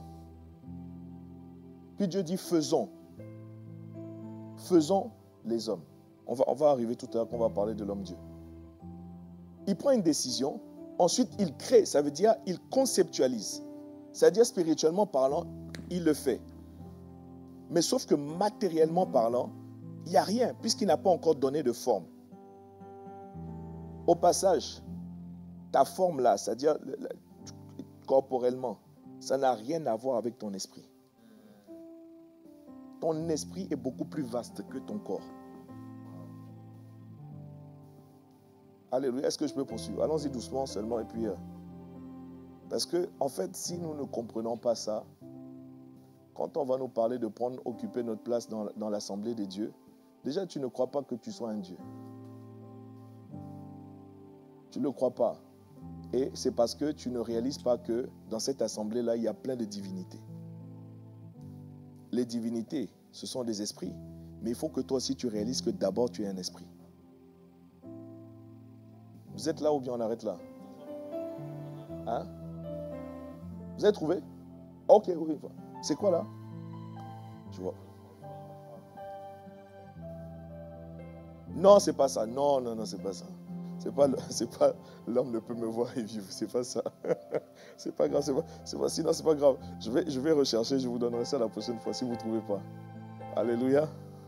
Est-ce que je peux continuer? Donc, tout ce qu'on a vu jusque-là, c'est simplement pour arriver à cette conclusion. Il existe des êtres spirituels. Il existe des êtres spirituels. Ça va? On va comprendre que certains ont des corps. Ce qu'on appelle des êtres humains. Vous savez, Dieu a créé des créatures célestes, spirituelles. Certains, il les a appelés des trônes. D'autres, il les a appelés des dignités, des seigneuries. D'autres, des autorités. D'autres, des principautés. C'est-à-dire, il a créé toutes sortes de choses. Et puis, à un moment donné, il dit, faisons encore un type de création qu'on va appeler l'homme. Est-ce qu'on se comprend? Je dis que entre Genèse 1, verset 1 et Genèse 1, verset 2, c'est-à-dire, on n'a pas le détail de ce que Dieu a créé dans les cieux. On a juste le détail de ce que Dieu a créé sur la terre, parmi lesquels les animaux, tout ce qu'on voit là, les arbres, le ciel, les océans, tout ça là. C'est décrit, c'est écrit, lisez bien. Et parmi lesquels, c'est-à-dire que dans toutes les créations célestes, encore une fois, tel qu'on le voit dans Colossiens ou dans d'autres passages, il parle des trônes, des dignités, etc. À un moment donné, Dieu dit, faisons encore une créature qu'on va appeler les hommes. Là, on est dans Genèse 1, verset 26. Puis Dieu dit, faisons l'homme à notre image. Mais j'insiste sur ça pour nous faire comprendre qu'en réalité, l'homme est un être spirituel. Alléluia. Les trônes sont des êtres spirituels. Les dominations sont des êtres spirituels. Les dignités sont des êtres spirituels. Eux tous, ont une place dans le conseil de Dieu, dans l'assemblée de Dieu. Et il y a un être spirituel que Dieu a créé aussi qui s'appelle l'homme, qui lui aussi, du fait qu'il soit un être spirituel, a lui aussi sa place dans l'assemblée de Dieu. C'est ça qu'il faut comprendre en fait. C'est ça que nous devons comprendre. Sauf que je vous ai dit tout à l'heure que quand on parle de ciel et la terre, on parle de juridiction. C'est-à-dire on parle d'environnement. Par exemple, les trônes. Vous avez... rappelez-vous, hein, l'apôtre a dit que le terme Dieu, ça veut dire des juges. Ça veut dire des gouverneurs en fait. C'est ça que ça veut dire. Oui, s'il vous plaît, il y a une question là-bas. Oui.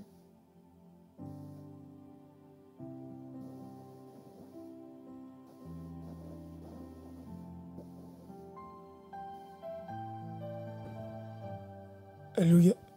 Bonsoir, monsieur. Bonsoir. En fait, moi, j'ai un problème avec le mot création et vous avez dit, pas choisi, formation, je pense.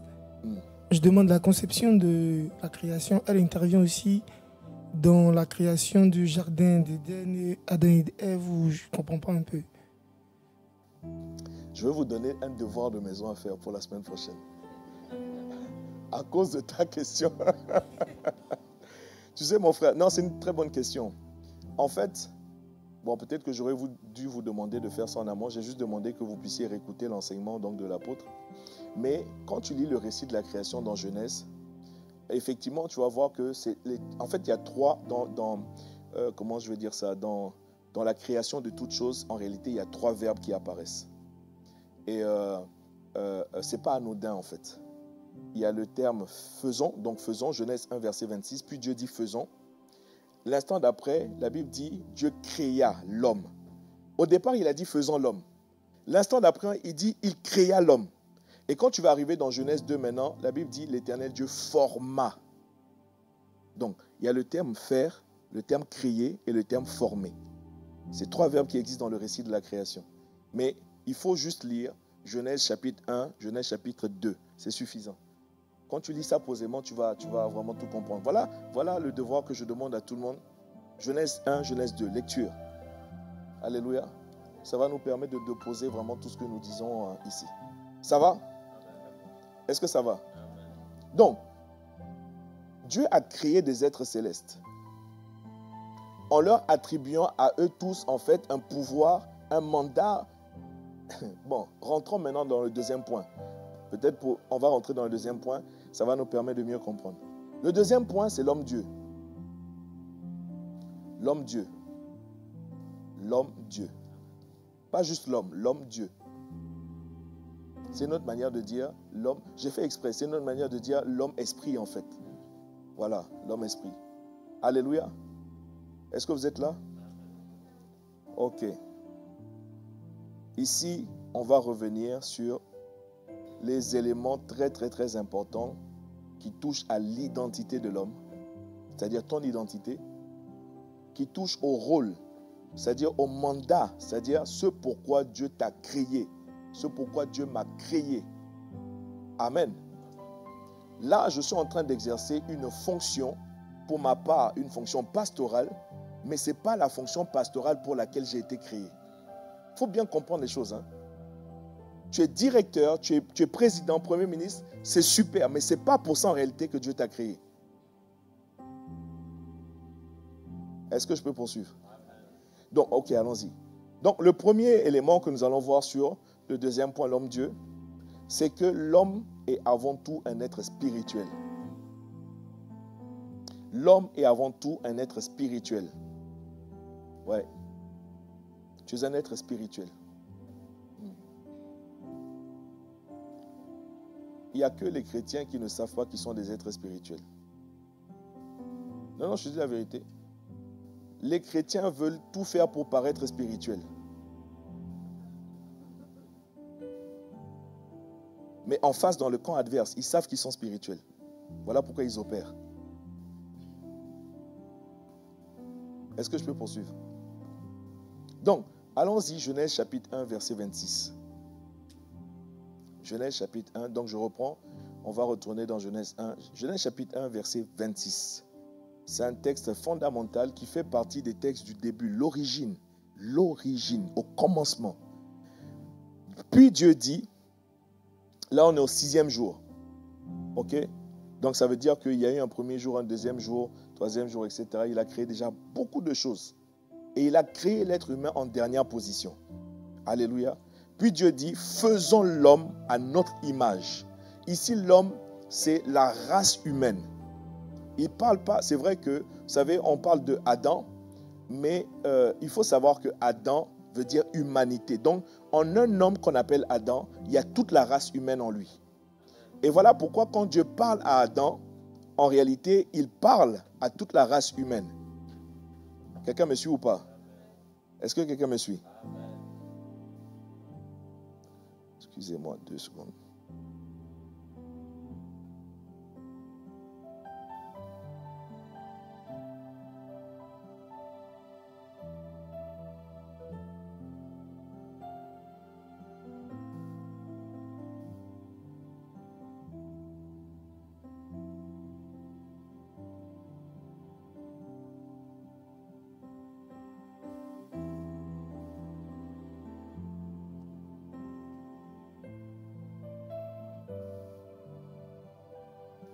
Alléluia. Pardonnez-moi.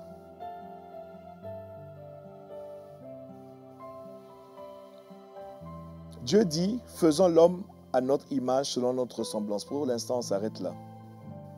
À notre image selon notre ressemblance. Amen. Je voudrais vous amener maintenant dans Jacques chapitre 4 au verset 24. Jean chapitre 4 verset 24. Un texte où il est écrit Dieu est esprit. Amen. Et il faut que ceux qui l'adorent, l'adorent en esprit et en vérité.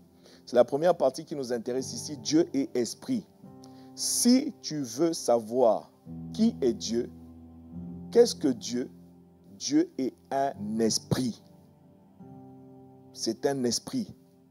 Et j'aime beaucoup, et c'est tout à fait vrai. Il est écrit esprit normalement dans votre Bible avec un grand E. Alléluia. Dieu est esprit. Un esprit dit, on va faire une création qui soit notre image et qui nous ressemble.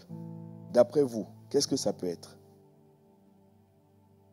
Faisons l'homme pour qu'il soit notre image et notre ressemblance. Et la personne qui dit ça est un esprit. Donc, ce qui va créer dans cette pensée-là va être quoi? Un esprit.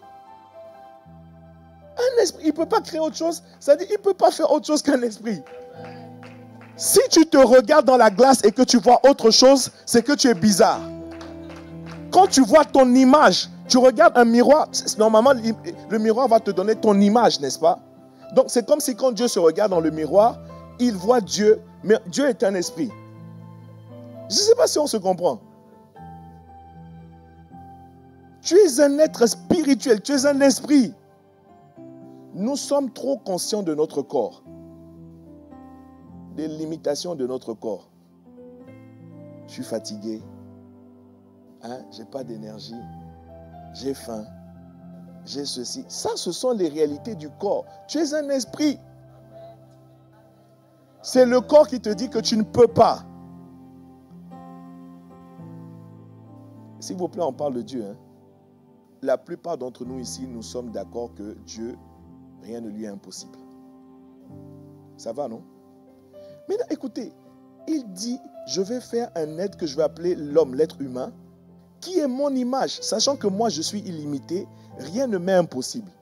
Et quand l'être humain arrive, en tout cas au 21e siècle, quelque part à Rouen, l'être humain dit que non, moi, je ne peux pas y arriver.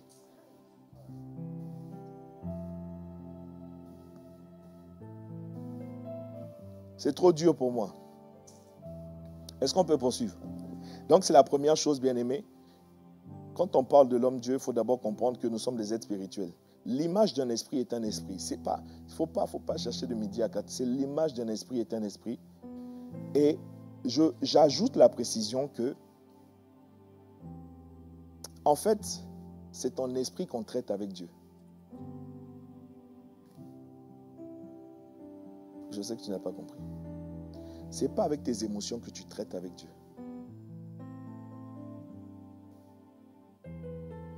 ce n'est pas avec la partie de toi qu'on appelle la chair, le monde des 5 sens. Le monde des 5 sens, c'est que j'ai besoin de toucher pour croire. J'ai besoin de voir pour croire. Est-ce qu'on se comprend? C'est ton esprit qu'on traite avec Dieu. Ouais, c'est ton esprit qu'on traite avec Dieu. Et vous savez quoi? Tout le monde a la capacité de traiter avec le monde spirituel. Que ce spirituel soit divin ou pas. Parce qu'il y a une partie de notre être qui est spirituelle, purement spirituelle. Et vous savez quoi? C'est la première partie. Quand c'est la première, ça veut dire que c'est la plus importante. Quand vous faites un devoir en français ou bien dans les langues, vous faites par exemple ce qu'on appelle une dissertation, ou bien vous écrivez un texte, normalement, on vous demande de faire une introduction, un développement et une conclusion. Combien d'entre vous savez que l'introduction est beaucoup plus importante que le développement?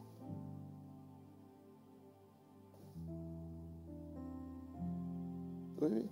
En fait, quand vous faites ce genre d'exercice-là, le professeur, rien qu'à l'introduction, il sait s'il va vous donner une bonne note ou pas. Parce que c'est l'introduction qui va lui donner envie de lire le développement. Mais si l'introduction est une coquille vide, il se dit, oh là là, il ne va rien dire dans le développement, ça ne sert à rien.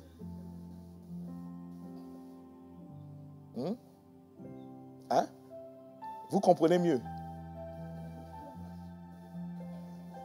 Dans le développement, tu ne fais que, c'est-à-dire développer les idées. C'est-à-dire ce dont tu vas parler, tu l'as déjà mis dans l'introduction. Donc, si c'est intéressant, il va aller dans le développement. Il va dire, j'aimerais bien voir comment il va aborder ça. J'aimerais bien voir qu'est-ce qu'il va dire à ce sujet. Mais s'il n'y a rien dedans. Et vous allez voir que dans le récit de la création, Dieu a créé d'abord l'esprit. Ensuite, en soufflant dans ses narines. C'est-à-dire, ensuite, il lui a donné un corps. Et ensuite, il lui a donné une âme. Tout ça, Genèse 1, Genèse 2. Votre lecture pour la semaine prochaine. Alléluia. Donc, en introduction de la race humaine, Dieu a commencé par l'esprit. C'est le plus important. Mais nous sommes beaucoup plus conscients de tout le reste. De nos émotions et de notre corps que de la partie spirituelle. C'est parce que quelque chose s'est passé entre-temps. Quelle heure il est, s'il vous plaît? Ok, gloire à Dieu. Est-ce que ça va jusque-là? Donc, les êtres humains, bien que sur la terre avec un corps, il faut que nous comprenions qu'il n'en demeure que nous sommes des êtres spirituels et nous sommes capables de rencontrer Dieu dans la dimension de l'esprit. Dieu n'opère pas dans la sphère matérielle. Il opère dans la sphère de l'esprit. Je peux poursuivre?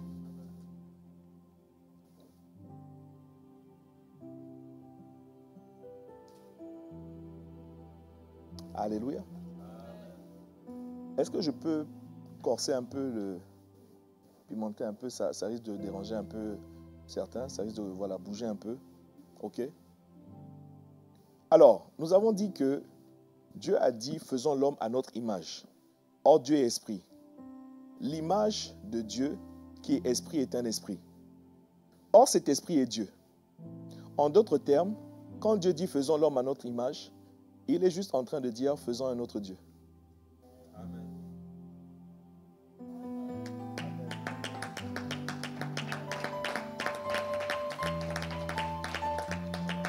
Il y a quelqu'un qui est en train de se dire... Il y a quelqu'un qui est en train de résister à ça. Il dit, ah non, ça ne peut pas être ça. Le pasteur là, il est bizarre quand même. Mon frère, prends ta Bible et lis. Amen. Prends ta Bible et lis. Je dis, regarde, il faut prendre un miroir, te mettre devant. Si tu vois autre chose, par exemple, si tu vois un singe, c'est ton problème. Normalement, tu es censé te voir tel que tu es. Et tel tu es, c'est ton image qui est là. Dieu voit son image, il voit deux choses. Il voit un esprit parce qu'il est un esprit. Et ensuite, il voit Dieu parce qu'il est Dieu. Donc, si l'image de Dieu, qui est esprit, on dit que l'être est spirituel, l'être humain est spirituel, il faut aussi accepter que l'être humain est une divinité. Fait à l'image d'une divinité. Oh.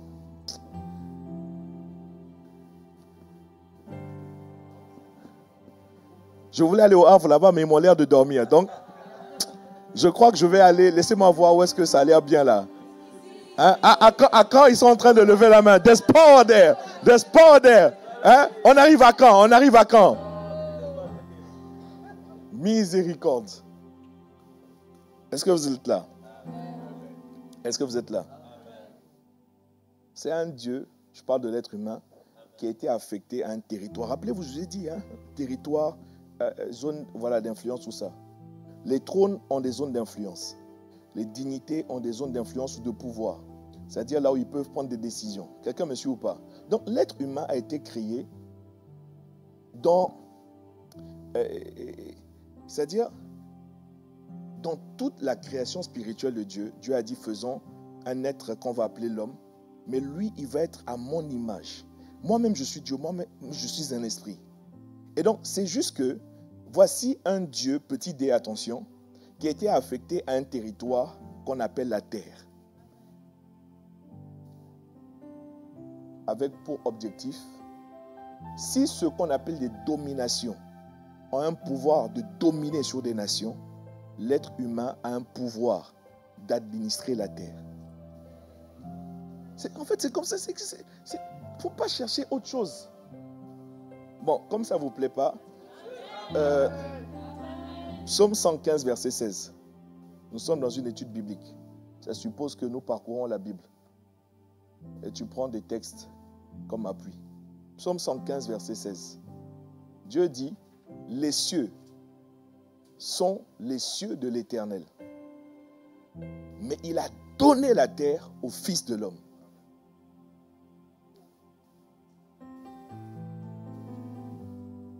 Il a donné la terre au Fils de l'homme. Fils de l'homme, c'est une expression qui veut dire être humain. Et plus on va avancer, je sais pas si le temps va nous le permettre tout à l'heure. Quand Jésus est arrivé, on l'appelait à la fois Fils de l'homme, on l'appelait Fils de Dieu. Ça va? Je ne pense pas qu'on va pouvoir parler de ça aujourd'hui. Mais bon, ok. Donc, ensuite, maintenant, il faut qu'on aille un peu plus loin dans Genèse 1, verset 26. Puis Dieu dit, faisons l'homme à notre image, selon notre ressemblance. Mais pourquoi finalement? Dans quel but? Le texte dit par la suite, et qu'il domine. Alléluia. Qu'il domine sur les poissons de la mer, sur les oiseaux du ciel, sur le bétail, sur toute la terre et sur tous les reptiles qui rampent sur la terre. Où ça? À chaque fois sur la terre, sur la terre, sur la terre, sur la terre. Est-ce que quelqu'un me suit? Où ça? À chaque fois sur la terre. À chaque fois sur la terre. Combien d'entre vous avez peut-être pris un avion ou même un bateau et puis vous avez fait un voyage, disons, de plus de 10 heures? 10 heures.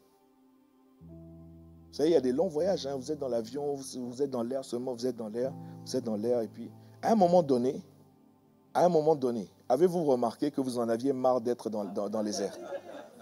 Hein? Est-ce que vous avez remarqué ce phénomène-là? Vous vous demandez, mais on atterrit quand exactement? Hein, tu as dormi, tu t'es levé, tu as fait les 100 pas, tu allais prendre à boire, à manger, tu as regardé des films, tu as tout fait. À un moment donné, mais on atterrit quand exactement?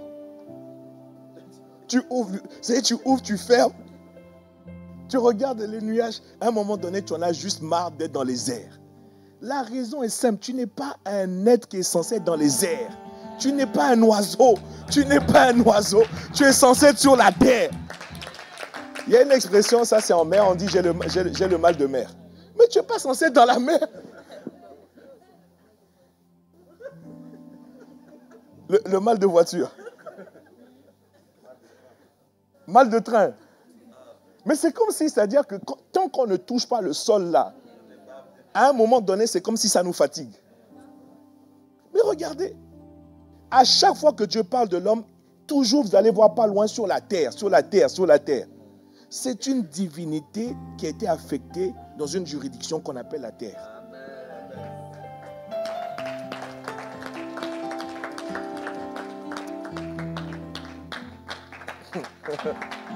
Aïe, aïe, aïe, aïe. Sur la terre. Les cieux sont les cieux de l'Éternel. Mais il a donné la terre au Fils de l'homme. plus tard on le verra, la plupart des chrétiens veulent aller au ciel. Tu n'es pas censé être au ciel en fait. Et Jésus lui-même dit, c'est écrit dans la Bible, c'est ça je dis on ne verra pas. Il reviendra gouverner au siècle des siècles sur la terre. Mais avec qui? Avec ceux qui auraient été élus. Ceux qui ont été... Écoutez, tu vas partir, c'est biblique. Mais dans la pensée de Dieu, tu vas revenir sur... Il faut lire les Écritures. Les gens veulent aller nager au ciel, hein, comme des oiseaux. Quand tu vas au ciel, tu ne peux, c'est-à-dire rien influencer au ciel. Tu ne peux prendre aucune décision au ciel. Les cieux sont les cieux de l'Éternel. C'est Dieu c'est lui qui règne là-bas. C'est lui qui gouverne là-bas. Et remarquez bien, lisez bien les Écritures. Quand tu vas au ciel, c'est pour te reposer. C'est pas pour commander quoi que ce soit là-bas. Hein? Ah non. J'ai vu une main levée quelque part. C'est Antoine. Et puis là-bas. Ok, allons-y. Ok.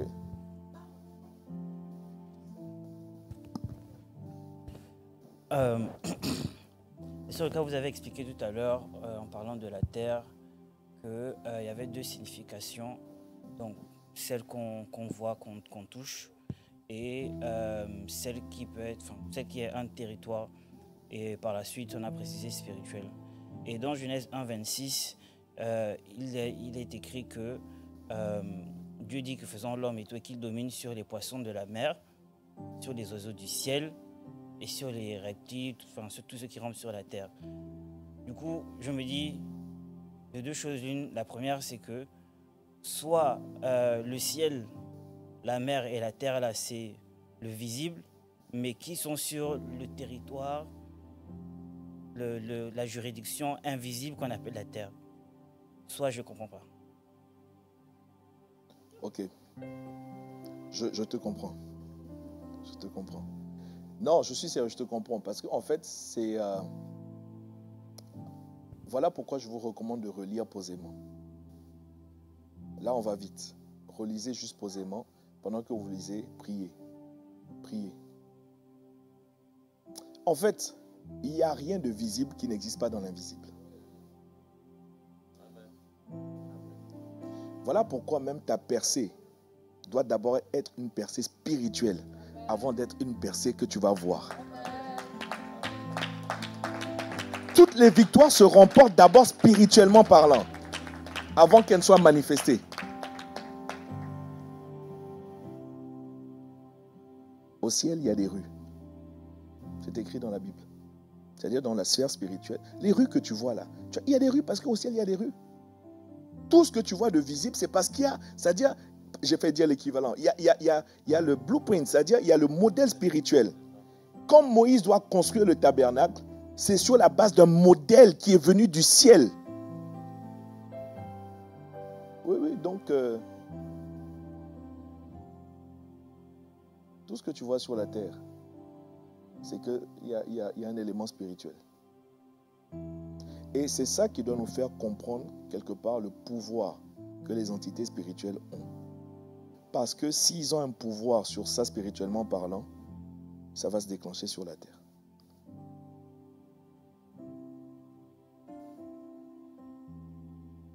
Tu n'as pas compris? Bon, mon temps est arrivé dans tous les cas. Je propose... Hein? Mais il reste 10 minutes, mon gars, c'est pas... Hein? Je crois que ça ne sert à rien d'ajouter pour ajouter. Je crois que ça ne sert à rien d'ajouter. Je vais prendre ta question. Ah oui, pardon, il y avait une question. Après, on vient à toi. Pardon, il y avait derrière là-bas d'abord. Bonsoir, pasteur. Oui. Alors, je pense que tu étais en train de répondre à la question. Ma question, c'est, la ciel est-il l'expression de la terre du point de vue de la hiérarchie, du gouvernement, des autorités, comme ici, tu es en étage du ciel? Est-ce que le tel, c'est une expression, le ciel, c'est une expression du tel? Comme ici, on voit les gouvernements, les hiérarchies. Est-ce que là-bas, il y a les certaines choses aussi? De la même manière qu'il y a des gouvernements sur la terre, est-ce qu'il y a des gouvernements? Oui, mais en fait, c'est toute la hiérarchie dont il parle, là, les trônes, les dignités, tout ça, là, oui. C'est cette hiérarchie. Et tu vois bien que, c'est-à-dire que c'est, comment dire, bon, on verra ça la prochaine fois, c'est-à-dire que les entités célestes, j'ai dit tout à l'heure qu'il y a des grades en fait, il y a des niveaux.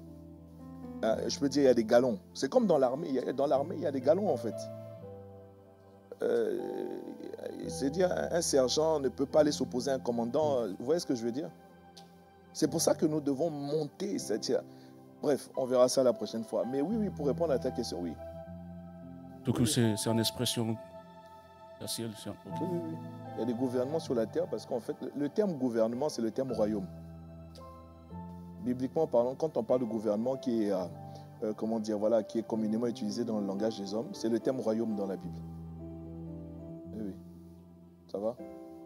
C'est juste la notion de président qui n'existe pas parce que Dieu est un roi. Alléluia.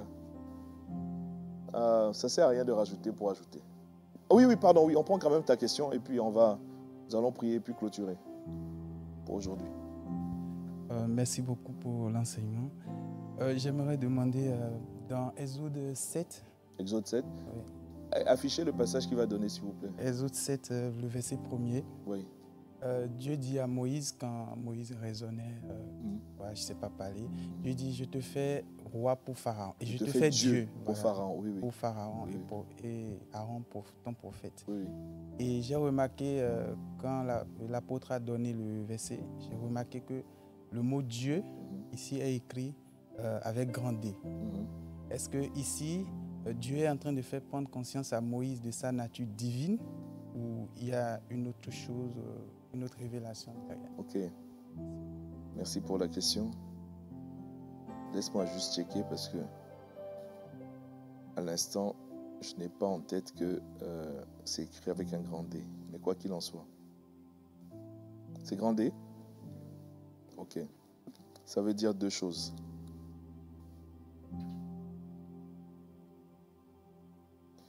Oui, bien sûr, il parle à... Parce que ce que je disais tout à l'heure, tu sais, ce que Moïse est en train de mettre en avant des arguments sur la base des limitations qu'il a en tant qu'être humain. Il dit, j'ai la langue embarrassée. Il dit tout un tas de choses, c'est-à-dire qui sont de l'ordre de l'enveloppe, c'est-à-dire que, voilà, notre enveloppe, on sait qu'il est limité. Je ne peux pas être à la fois ici et puis, voilà, non. Je ne peux pas traverser un mur.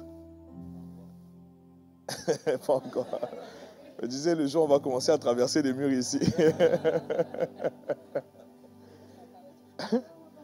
Dans le camp adverse, là, ils font des choses. Ils font des choses, hein, parce qu'ils sont conscients de ce qu'ils sont spirituels. Le jour où tu vas voir un pasteur ou un chrétien qui est conscient de ce qu'il est, faire ces choses-là, on va dire, voilà, on vous avait dit, c'est la sorcellerie. On vous avait dit ça depuis. Regardez vous-même. Bon, laissons ça. Et puis on va avancer. Oui. Vas-y, Spencer.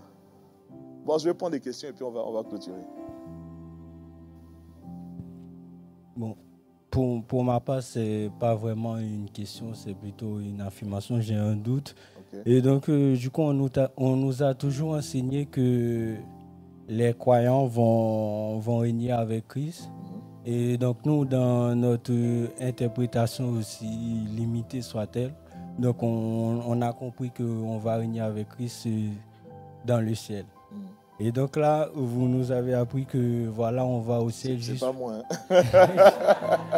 C'est la Bible. Et donc, on va au ciel pour se reposer. Donc, si je comprends bien, donc les croyants rachetés qui vont régner avec Christ, donc c'est non pas dans le ciel, mais sur la terre. Si vraiment, je n'ai pas prévu de parler de ça, mais les sessions d'après, on va faire un brief sur ce qu'on appelle l'eschatologie. L'eschatologie, c'est l'étude de la fin des temps. La chronologie biblique qui est décrite sur comment les choses vont se passer. Les saints de tous les jours reviendront. En un claquement, en un clignement d'œil, au son de la trompette. Oui, on va aller se reposer. Le règne pour l'être humain, c'est sur la terre. Apocalypse dit que de nouveaux cieux et une nouvelle terre vont être créées. Parce que Dieu va tout détruire. Ce qu'on appelle la fin des temps. Dieu va tout détruire pour recommencer à nouveau. Donc le temps qu'il fasse ça, ceux qui meurent en Christ vont aller au ciel se reposer.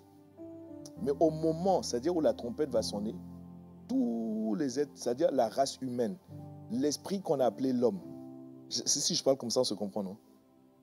L'esprit qu'on a appelé l'homme, de la même manière qu'il y a des esprits qu'on appelle des trônes. Alléluia. De la même manière qu'il y a des esprits qu'on appelle des dominations, etc. Donc, il y a un esprit qu'on appelle l'homme. Voilà, c'est comme ça qu'il faut le comprendre. Donc, l'esprit qu'on appelle l'homme va revenir sur la terre parce que c'est sa juridiction. Il ne peut pas rester au ciel. Ça va, non? Maintenant, Spencer, je vais te dire ça autrement. Imaginons que tu es un prince héritier. Et tu dois gouverner sur Haïti. Hein? Tu dois gouverner sur Haïti. Hein? Tu es le prochain là qui doit gouverner sur Haïti. Et puis en attendant, tu es enfermé à Rouen. Hein? Pour une bonne raison, c'est-à-dire tu es à Rouen pour faire tes études ou bien voilà. Mais est-ce qu'au plus profond de toi, tu n'as pas le désir? Je sais qu'il y a un trône qui m'attend là-bas à Haïti. Je sais qu'il y a un gouvernement. Je sais que je vais rentrer, c'est-à-dire dans un truc où... je ne sais pas si on se comprend. Mon frère, tu ne vas pas vouloir rester indéfiniment ici à Rouen. Même si Rouen est bien. Je sais que j'ai un trône qui m'attend là-bas à Haïti. Tu serais quoi?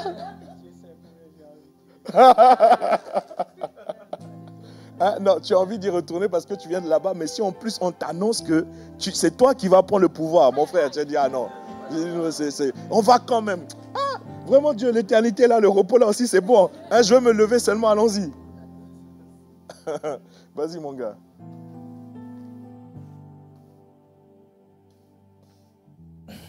Bonsoir, Pasteur Lucas. J'avais une petite question. Au début, vous aviez dit que le troisième ciel, c'est le ciel où Dieu est.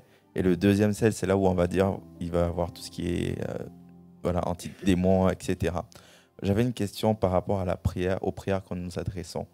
On sait que le parler en langue est justement un parler en langue qui n'est pas capté en fait par ces entités-là et qui est uniquement compris, on parle directement à Dieu. Lorsqu'on parle en guillemets en français ou dans nos langues, c'est compris. Donc, souvent, si on sait qu'ils se tiennent toujours dans ce deuxième ciel et qu'ils sont prêts, en guillemets, à intercepter nos prières, pourquoi est-ce que nous continuons quand même à prier en langue intelligible et pas uniquement en langue? C'est vrai qu'il est dit de prier tout le temps, quasiment tout le temps en langue, mais pourquoi est-ce qu'on continue quand même de prier en langue intelligible? Parce que justement, ce deuxième ciel, on sait qu'il y a des entités dont le but est de capter et de bloquer en fait tout ça. C'est une excellente question. La réponse est simple. Quand tu lis le contexte dans lequel l'apôtre Paul dit « Je prie en langue plus que vous tous ». Donc il nous fait comprendre que sa prière est beaucoup plus en langue que voilà. Mais il faut quand même prier par l'intelligence. Il faut être capable de prier de manière consistante par l'intelligence. Pourquoi? Parce que tu dois pouvoir édifier les autres. L'exemple est très simple. Vous êtes invité à un repas d'affaires, un repas ministériel, et puis tout le monde sait dans le gouvernement que tu es chrétien. On est d'accord, non? Tout le monde sait. Pour une fois, c'est-à-dire qu'on sait que tu es un chrétien, tu es comme Daniel, tu es comme Joseph. On dit, ben tiens, Daniel, Joseph, aujourd'hui, ok, prie quand même, on va manger. Le kabaya boy. Hey, non, c'est-à-dire, tu vas commencer à arroser là-bas. Rabababa, chapatakatayaba. Esprit de famine, je te lis au nom de Jésus. Hey. On est dans un contexte où tu ferais mieux de parler, c'est en langue intelligible. Pour que les autres, d'ailleurs même la Bible dit, comment veux-tu que les gens disent Amen? Amen, soi-disant, ça veut dire je suis d'accord. Quand je prie en langue, on va dire Amen parce que on est dans un cercle, voilà, un vase clos, etc. Mais honnêtement, tu ne sais pas ce que j'ai dit. Donc si je suis en train d'envoyer le feu sur toi, tu dis Amen. Ah, ok. Seigneur, envoie le feu, le feu, le feu. Chauffe-la un peu, qu'elle sorte de là. Tu dis Amen. Donc tu vois, en fait, il est bon que nous puissions parler en langue intelligible. Français, anglais, enfin voilà, toutes les langues de la terre. Pour les autres, en fait. Pour pouvoir édifier les autres. De manière à ce que les autres soient, comment dire, pour ainsi dire, d'accord avec ce pourquoi nous sommes en train de prier. Sinon, si tu es seul, ce que nous comprenons de comment l'apôtre Paul priait, quand tu es tout seul, il faut prier beaucoup plus par l'esprit. La Bible dit que tu dis des mystères. Quand tu dis des mystères, tu es en train d'appeler à manifestation ta destinée, tu es en train vraiment d'appeler des choses, etc. Effectivement, il ne faut pas que ça soit intercepté. Si c'est intercepté, ça va être déjoué. C'est ça. Paul a dit, je prierai par l'esprit, je prierai aussi par l'intelligence. Il faut les deux. Beaucoup de chrétiens aujourd'hui, dès lors qu'ils ont été baptisés du Saint-Esprit et qu'ils parlent en langue, ne savent pas prier en réalité en français. Ils ne savent pas faire une prière consistante en français.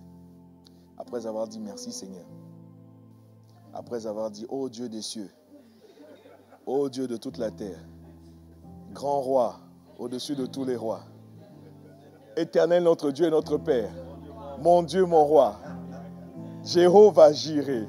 Et puis il va commencer à citer les Sabaoth, Elohim, El Roy, El Rapha. C'est-à-dire tout ce que tu connais du vocabulaire.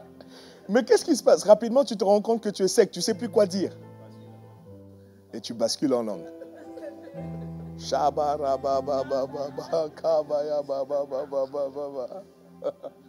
Kabaya Boys et les Kabaya Sisters.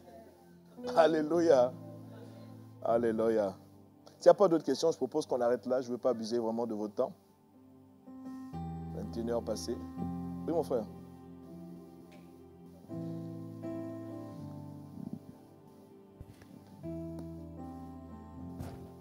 En fait, homme du jeu, moi, j'ai pas trop compris l'explication à propos de l'intervention du frère. Alors, lequel? Par rapport au fait qu'on doit aller régner au ciel. Où il a parlé de Moïse, tu t'es fait Dieu pour Pharaon et tout ça. Ah, j'ai pas répondu à ça. J'ai pas répondu à ça. Donc vous avez commencé, après vous avez paraphrasé avec l'autre. Ok. Je disais qu'en fait, Dieu était en train de régler deux choses, effectivement, au niveau de Moïse. La première chose, c'était de lui faire comprendre que tu dois opérer d'un point de vue... L'apôtre l'a dit dans l'enseignement, il dit, mais tu ne peux pas... C'est-à-dire, si tu prends conscience que tu as affaire à des divinités, tu ne peux pas opérer d'un point de vue humain ou charnel. C'est la première chose. Donc Dieu fait comprendre à Moïse que Pharaon, là, ce n'est pas un simple homme. Tu dois élever le niveau.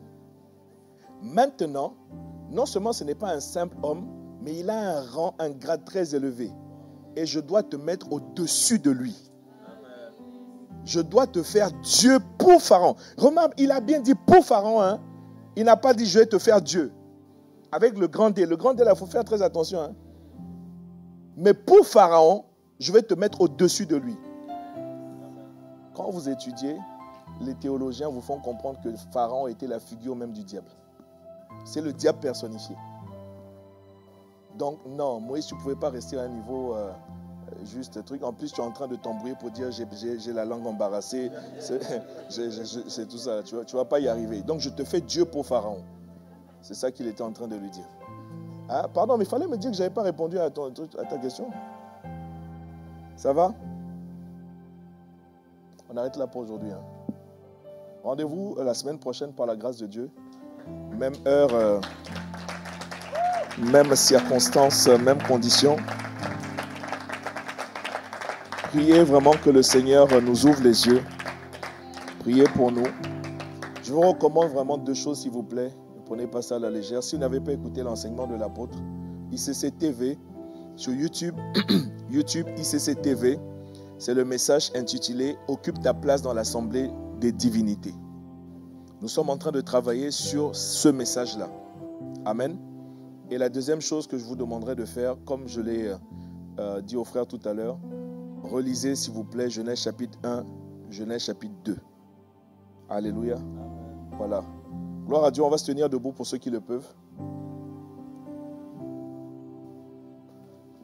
Alléluia. Merci Seigneur. Pouvons-nous élever la voix juste pour rendre grâce à Dieu, lui dire merci pour cette session, pour ce que nous avons entendu, pour ce que nous avons compris. Et nous devons même dire merci pour ce que nous n'avons pas encore compris. C'est ça qui va nous amener à prier pour que le Seigneur illumine les yeux de nos cœurs, pour que le Seigneur nous permette de comprendre. Mon frère, il faut demander à Dieu. Oui, nous commençons par te dire merci, parce que tu nous amènes en eau profonde.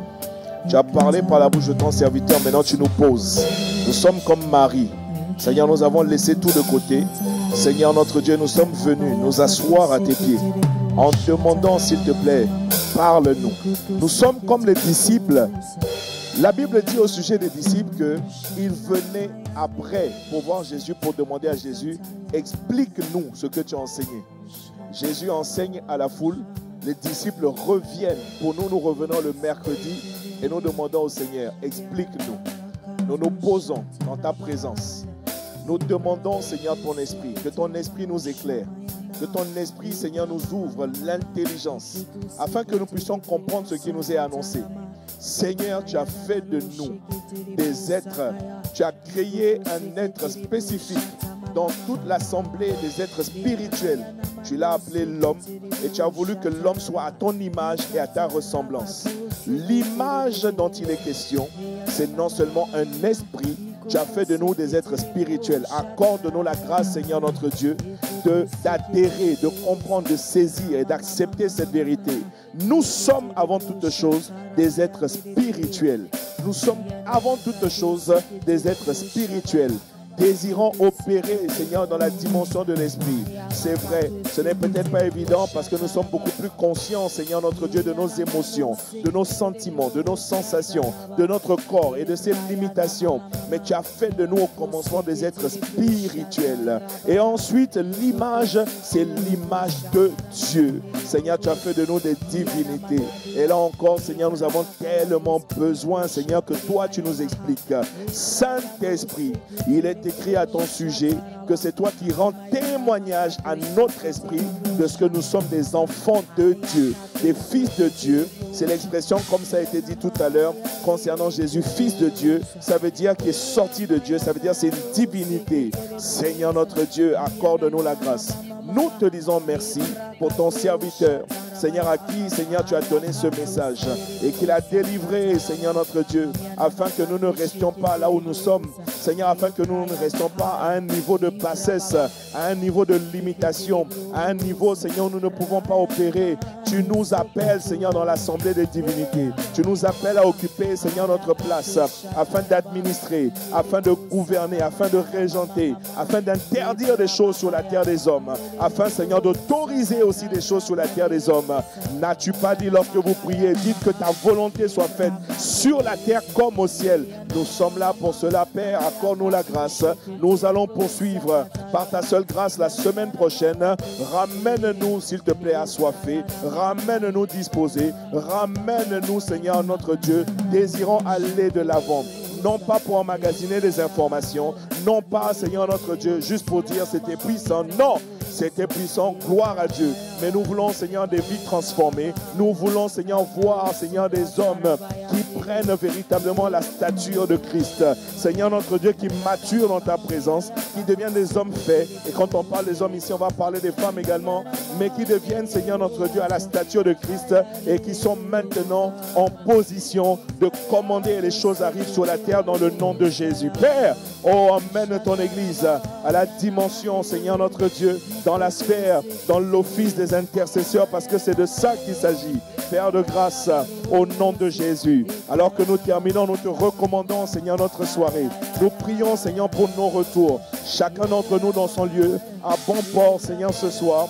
Nos chemins sont balisés par le sang de l'agneau. Merci pour le ministère angélique, Seigneur, qui est renforcé, qui nous escorte jusqu'à chez nous. Ce soir, Seigneur, pendant que nous sommes couchés, nous dormons, Seigneur, paisiblement. Nous dormons, Seigneur, du sommeil du juste. Sur nos couches, Seigneur, nous ne craignons rien. Nos maisons sont protégées, gardées. Nous et toutes les personnes qui sont, Seigneur, sous notre toit, nos enfants, Seigneur, nos familles. Père de grâce, dans le nom de Jésus. Et demain, Seigneur, nous comptons sur toi pour nous accorder le souffle de vie, l'être et le mouvement, afin de continuer, Seigneur, à aller de l'avant. Gloire te soit rendue. La louange est pour toi. L'honneur est à toi. Nos actions de grâce sont à toi. Dans le nom de Jésus, le Christ, nous avons prié. Avec action de grâce, quelqu'un dit Amen. Amen. Amen, amen, amen. Excellente soirée, bien-aimés à toutes et à tous. Merci encore pour votre présence. Nous allons poursuivre donc la semaine prochaine, normalement. Mais restez connectés voilà, sur nos différents canaux. Ce qui est sûr, nous allons quelque part. Amen.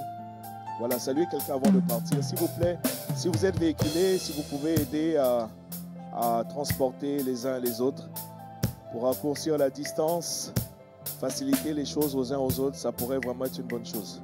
Saluons-nous les uns les autres. On est ensemble. Bon Dieu béni vous. Hein? On dit quoi encore? God bless you. Zambé Apombalabino.